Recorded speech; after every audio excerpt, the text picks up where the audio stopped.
આસારામ પાસેથી 45,000 ચોરસ મીટર જમીન પરત લેવાની મંજૂરી મળી છે। ગુજરાત હાઈકોર્ટે મોટેરા આશ્રમ જમીન પરત લેવા લીલી ઝંડી આપી છે। મોટેરા આશ્રમ હવે આસારામની પકડમાંથી મુક્ત થઈ ગયું।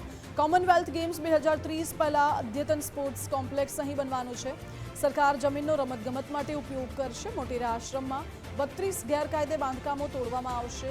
લાંબા સમયની કાનૂની લડાઈ બાદ હાઈકોર્ટે આ મહત્વનો ચુકાદો આપ્યો છે।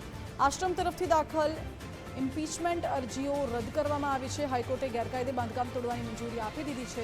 આશ્રમ ખાલી કરવા 15 દિવસનો સમય આપવામાં આવ્યો છે। વધુ જાણકારી સાથે સંવાદદાતા રાહુલ ત્રિવેદી જોડાઈ ગયા છે।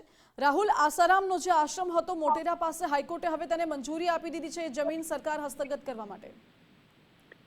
બિલકુલ, ગુજરાત હાઈકોર્ટ દ્વારા ખૂબ મોટો જે છે ચુકાદો છે તે આપવામાં આવ્યો છે કે મોટેરા આશ્રમ જેને લઈને ઘણા સમયથી વિવાદ ચાલી રહ્યો હતો જમીનને લઈને, ત્યારે હવે એ જમીન છે રાજ્ય સરકારને આપવાની જે છે એ ગુજરાત હાઈકોર્ટ દ્વારા મંજૂરી આપી દેવામાં આવી છે। અને આ જમીનનો ઉપયોગ સરકાર 2030ની અંદર જે અમદાવાદની અંદર કોમનવેલ્થ ગેમ જે છે યોજાવાનો છે તેને લઈને સ્પોર્ટ્સ કોમ્પ્લેક્સ બનાવવા માટે તેનો ઉપયોગ કરવામાં આવશે।